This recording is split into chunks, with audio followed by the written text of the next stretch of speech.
On the Brody File this week, Paris and the world come together after the horrible terrorist attacks. But, where was the United States? Whoops. Some have asked whether or not the United States should have sent someone with a higher profile than the ambassador to France. And I think it's fair to say that we should have sent someone with a higher profile. A closer look at the AWOL Obama foreign policy. Also, if you're a Jew in France, you might want to get out. Anti-Semitism is rearing its ugly head. Much of the blame is centered on Islam. Part of it is Islam-driven. Obviously, among the Islamic communities in those countries, it's driven by Islam and its sort of basic hatred of the Jewish faith. And Jeb Bush gets ready to run for the presidency and tells the Brody File he's ready for his critics. I think manage my way through all the chirpers out there. It's January. That means it's cold in D.C., but the Brody File is hot. And the heat is on. Next.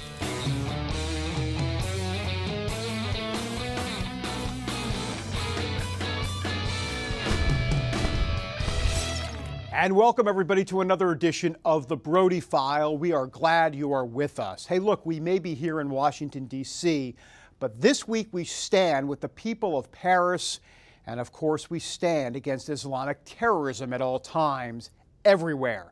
Paris is a changed city after those deadly terrorist attacks during 3 very long days. In all, 17 dead, and now security everywhere at important landmarks, government buildings, and yes, even at Jewish schools and synagogues. We're going to have more about the anti-Semitism angle in a moment. For now, though, Parisians, and the world stand together against Islamic terrorism. I'm very proud, and everyone has shown that the best way to fight against these people is to show absolutely no fear. It is so great to see the entire world standing against Islamic terrorism, including the United States. Oh, wait. Did we send President Obama to Paris for the big unity rally with millions of those world leaders? Amber, our producer? We didn't do that? What about Biden? We didn't do Biden? Eric Holder? We didn't do Eric Holder. I mean, wait, hold on. He was in France, right, during that time. Amber, did we send anybody? We didn't send anybody. Oikable. Great. Just well. I mean, all the world leaders, and we send a lower tier ambassador. Josh Earnest, would you like to say anything about this as White House press secretary? Maybe a mea culpa? Some have asked whether or not the United States should have sent someone with a higher profile than the ambassador to France. And I think it's fair to say that we should have sent someone with a higher profile to be there. That said, there is no doubt that the American people and this administration stand foursquare behind our allies in France as they face down this threat. And that was evident throughout last week when you saw that the president's top counterterrorism advisor here at the White House was in touch with her French counterpart minutes after the report to this terror attack first emerged. Good for the White House to own up to the blunder and admit the big mistake. I mean, they really had no choice, but it doesn't end there for them because it's time for a Brody File commentary. Well, look, everybody, talking about how the Obama administration committed a blunder by not sending a high-ranking official to Paris for the rally really misses the much larger point. Yes, they blew it, but here's the real underlying problem. This administration, under President Obama's leadership, sees Islam as a religion of peace. But folks, just read the Quran, read the clerics' writings and teachings. It is not a religion of peace. Islamic terrorists are blowing people up because their religion tells them to do it. The Obama administration has its head in the proverbial sand when it comes to this crucial fact. You know, in 2009, President Obama said this, quote, "Islam has a proud tradition of tolerance." They do? Tell that to all the victims of Islamic terrorism around the world. All right, how about this one from Obama? Quote, "As a student of history, I also know civilization's debt to Islam." Now, what history books is he reading? The Saul Alinsky Chronicles? And then, of course, you have his Attorney General, Eric Holder, who refuses to use these words, Islamic terrorism. He wouldn't say it during congressional hearings on the matter. And now, after Paris, Holder was asked whether we are at war with Islam, and he said no. Instead, he said the United States is at war with terrorists who corrupt the Islamic faith. Now, here's my question. How can they be corrupting the faith when their own holy book calls for jihad or a holy war against non-believers? And there's one more thing, too. Now comes word that the Obama administration is convening a summit next month on terrorism. And are you ready for the title? Here's the title. Get ready for it. It's called The Summit on Countering Violent Extremism. No mention of Islam, no mention of terrorism. Look, folks, bottom line, Islamic terrorists are at war with us, and President Obama thinks the other side is made up of a few Looney Tunes. But who's the real cartoon character here? All right, let's move on now. If you think the Obama administration's taking heat, how about trying to be a Jew living in France? Anti-Semitism is quickly on the rise over there. 4 Jews killed at a kosher grocery store during the terrorist killing spree. But it's not just that incident. Temples are being burned to the ground. Jewish children are being killed at French schools. I mean, it's horrible.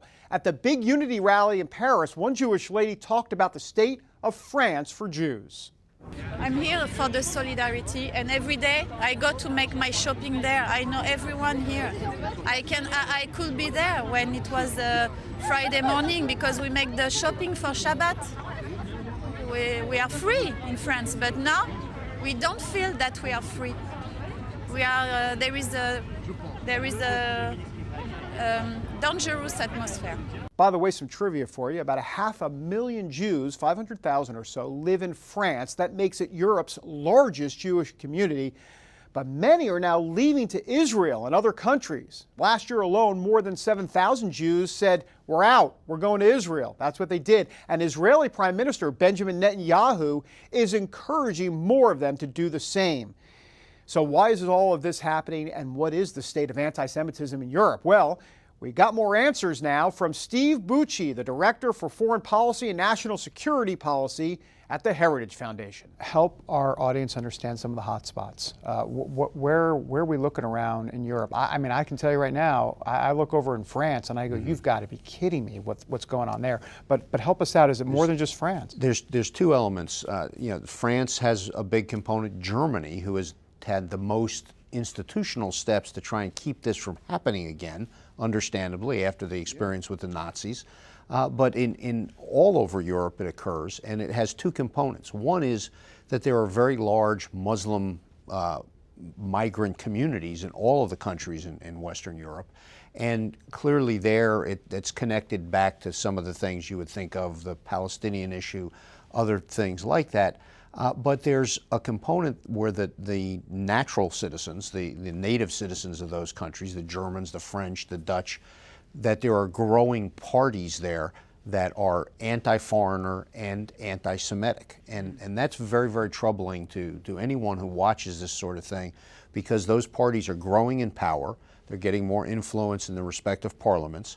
And so instead of their governments being a buffer against this sort of behavior by individuals, it's starting to grow in strength and size, and could cause a lot of problems for the, unfortunately, very small Jewish communities in many of these countries, because so many folks left to either immigrate to the United States, to Australia, or mostly to Israel. So is there a common theme as to the why behind all of this? I mean, what is the why? Is it Islam driven? What's going on exactly here?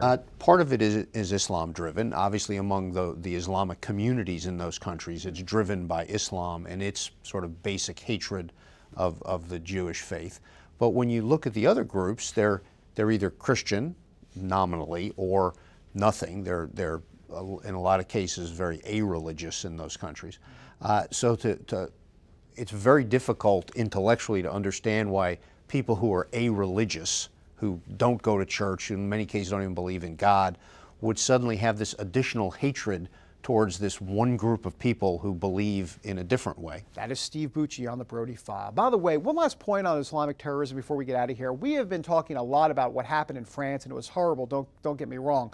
But let's not forget what's going on in Nigeria. I mean, the Islamic terrorist movement Boko Haram is slaughtering thousands over there. I mean, it really is sickening. There are some reports saying that around 2,000 people died at their hands on just one day, January 3rd. I mean, where's the outrage? Just like we saw in Paris. I mean, folks, we need to pray for the innocent people in Nigeria who are at the mercy of cold-blooded Islamic killers. That's what they are. All right, when the Brody File rolls on, the road ahead for former Virginia Governor Bob McDonnell, from riches to rags. Back in a moment.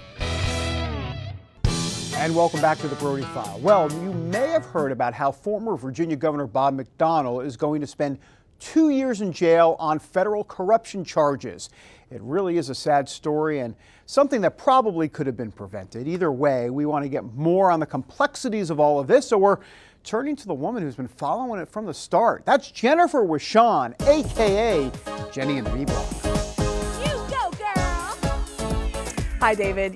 As you know, this has been a very emotional case. McDonnell would probably be running for president next year if he hadn't been prosecuted and convicted. Before the judge sentenced him to 2 years in prison, he said, quote, "It breaks my heart, but I have a duty I can't avoid." And this is after, David, the judge allowed some dozen witnesses to testify on McDonnell's behalf. So at that testimony hearing, or that sentencing hearing, what did McDonnell have to say here? Well, he said he's had a lot of time to reflect, and he basically said that he let his life get out of balance. He said, quote, "I'm 60 years old. Whatever days the Lord allows me, I dedicate anew to the service of others." And speaking of service, McDonnell is very open about his Catholic faith. And in lieu of prison time, he asked the judge to allow him to do several years of missions work in Haiti, even if necessary. But the judge didn't bite. David? I'm wondering, this was a very public case. So do you think this is going to prevent other officials, other government officials from abusing their office? What do you think here? Yeah, absolutely. And I think prosecutors love these cases, right? Because they're very high profile, they're good for their resumes, and it makes them feel like they're doing good. So I think this case will certainly embolden prosecutors to go after more corruption cases. And I do think this case will absolutely deter elected officials from doing anything that even remotely smells like corruption. But I talked to white-collar criminal attorney Patrick O'Donnell, who works here in D.C., and he helps us put this case into perspective. I understand there are high-profile cases where public officials have enriched themselves. However, that's not the norm. That's quite rare. In fact, public officials, in my experience, and I've had a good bit of it now, they're generally very talented, and they generally are foregoing opportunities in the private sector to make much more money. It's just not the case that public office is a very good way to enrich yourself in America. Now in February 20th actually, McDonnell's wife Maureen will be sentenced. She was convicted on 8 counts of corruption, 3 less than her husband. And since she was not the elected official here, she's likely to get a shorter sentence. But before former Governor McDonnell was sentenced, he addressed the court. And the first thing he asked the judge was to have mercy on his wife. But Attorney O'Donnell, not to be confused with Governor McDonnell, in a way that only an attorney can, explains that mercy isn't supposed to play into a judge's decision. Mercy is not one of the statutory standards. The law requires the judge to impose a sentence that is sufficient but not greater than necessary to meet the goals of retribution, protection, deterrence, and rehabilitation. Not mercy. Mercy's not in there.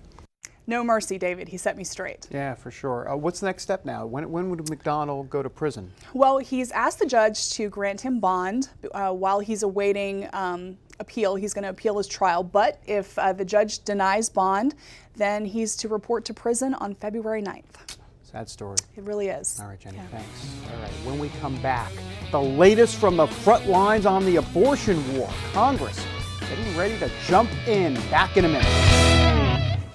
And welcome back to the Brody File, everybody. Well, look, the abortion debate is heating up again on Capitol Hill. But a new Republican-controlled Congress may signal a victory for pro-life advocates, specifically for supporters of the 20-week abortion bill. It is called the pain-capable bill, basically. And basically what it would do is it would ban abortions after 20 weeks of pregnancy, because that is typically the time that most experts say the fetus is viable outside of the womb, and is also the time the fetus can feel pain. The bill comes up for a vote, by the way, coincidentally at the same time as the annual March for Life next week here in D.C. So this is definitely something we are going to be following here at the Brody File. All right, now to another faith-based story. This one taking place in Baton Rouge. How do I say it? Baton Rouge, Louisiana. It's on the campus of LSU. Happens January 24th. The Brody File, we're going to be there. It's called The Response, Louisiana. Tens of thousands of Christians will be showing up to pray for America. Hey folks, newsflash, our country is in crisis. This isn't just financial. It's not even really moral. What's going on here is we're not honoring God. We're not putting Him above all else. So this event is a cry out to God to pray for God's mercy for America. Louisiana Governor Bobby Jindal will lead the event, and here is what he is saying. What we really need in these United States is a spiritual revival. Winston Churchill once said about the American people, you can trust the Americans to do the right thing after they've exhausted all the alternatives. Well, we have exhausted the alternatives. It is time to turn back to God. Going to be a great event. Brody File crew heading down there. Our producer Amber C. Strong booking the details right now. Steve, Mark, all of us along for the ride. You'll see it all very soon. We understand, by the way, we're going to make a pit stop at some awesome Cajun jumbo, something very Louisiana-ish, some sort of restaurant. Can't wait for the Brody File to gain some weight on this trip. All right, coming next, will Mitt Romney run for president? A look at how the guy is now slowly turning into a yes. I say the guy is actually going from a no to a yes. Is this the ultimate flip-flop? We're back in a moment. And welcome back to the Brody File, everybody. All right, time for some 2016 presidential news. Guess what? Mitt Romney is really thinking about running for president again. You know, ever since he lost to President Obama in 2012, he kept telling anyone who would listen that he was done running for president. Finished. Fini. I mean, he was asked many, many times. Every single time he said no. He even said his wife Ann was done too, but now comes word that he held a private meeting with donors over the weekend and told them that he does want to be president. So let me get this straight. It was no, no, no, no, no, no. And now, yes. Shocking. Well, maybe not, considering Romney has the reputation of a flip-flopper, and if he runs, this would be the ultimate flip-flop. You know, one guy who is seriously mulling a run also is Wisconsin Governor Scott Walker. He's going to Iowa next week to speak at a big conservative conference. Of course, anytime you go to Iowa, you're not going there for the food, even though we've got good food there. You're going to draw presidential attention. He's also talking to donors to gauge interest. I mean, folks, this guy has the potential to be the nominee. He's an established Midwestern governor, and he has taken on the unions. He comes across as a regular guy. Oh, he's also an evangelical Christian. And the establishment types like him as well. So we have our eye on Walker, Wisconsin Ranger. That's our version. And of course, we also have our eye on Jeb Bush. He looks like he's definitely going to run. He has set up a political action committee, and he's actively seeking big-time donors. So here at the Brody File, we figured, hey, this would be a great time to dip into the video vault and bring back some of our one-on-one interview with Jeb Bush. So without further ado, Maestro, please. I am going to be the only person that ever doesn't ask you about 2016. I'm not going to ask you that because everybody does. I am curious, though, about... well, good, you wanted to say something.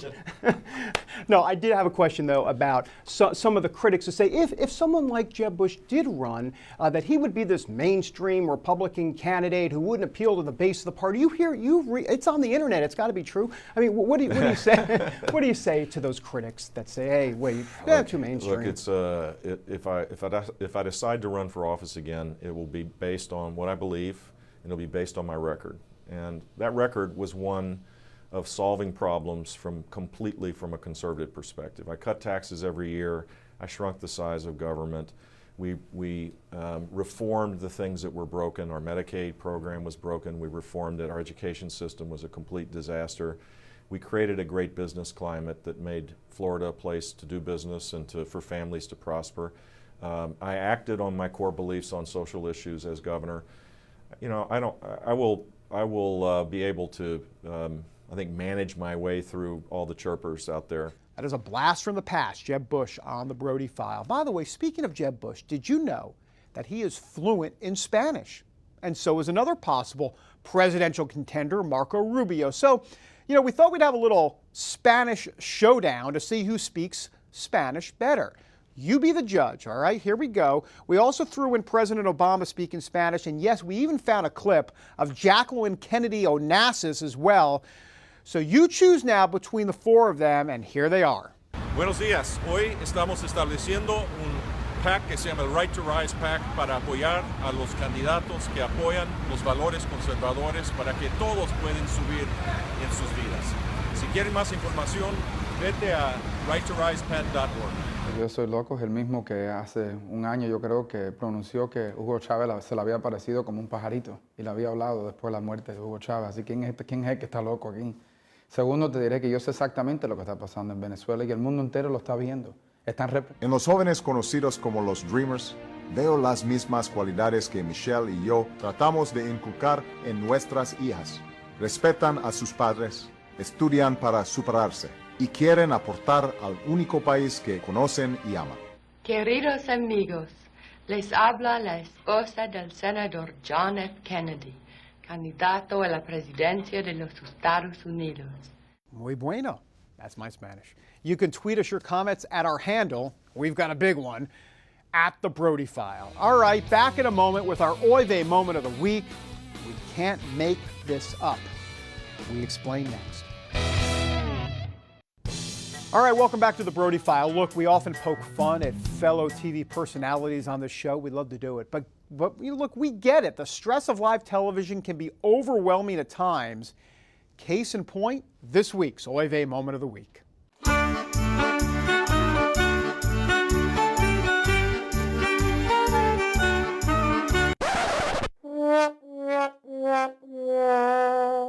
All right, we want you to take a look at this. ESPN sports anchor Hannah Storm preparing for a live broadcast when this happens. Aaron Rodgers has been downright perfect. The Packers unstoppable at home, but a major question mark going into today's playoff game with the Cowboys, and that's Rodgers' health. All right, that was classic. Let's watch that again. Instant replay. The makeup artist makes her move, and there, boom, Storm with the stiff arm. Get out of here. Oh, I love that. Well, I don't really love that. Now, look, we don't fault Hannah Storm, but we here at the Brody File, we treat our makeup artists and staff with, will you stop? Get it out of here. Not right now. With the utmost respect, of course. We would never do that at all. Anyhow, that does it for us. Until next time, everybody, can we work on, have a great week.